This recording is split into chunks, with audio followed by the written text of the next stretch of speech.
Ayan guys, nagluluto ako ng tuyo at egg. Ito talaga yung magka-partner. Tapos naglaga ako ng ampalaya. Diba? Yan ang magka-partner.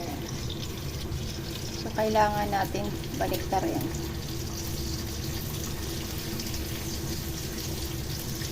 Yan yung egg. Diba? Ang sarap.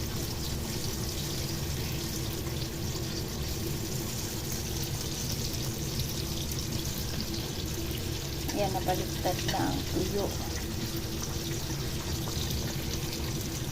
May galing po sa Pinas. Binigyan po ako nito.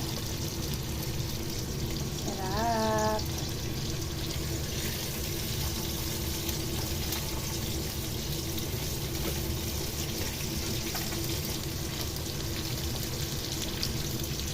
So, ayan yung mushroom. Tapos ito yun.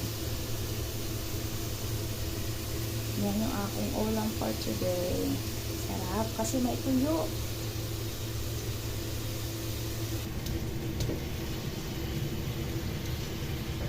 So, luto na siya.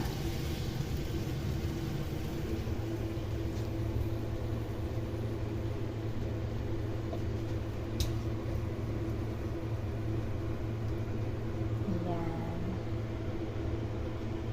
Yummy!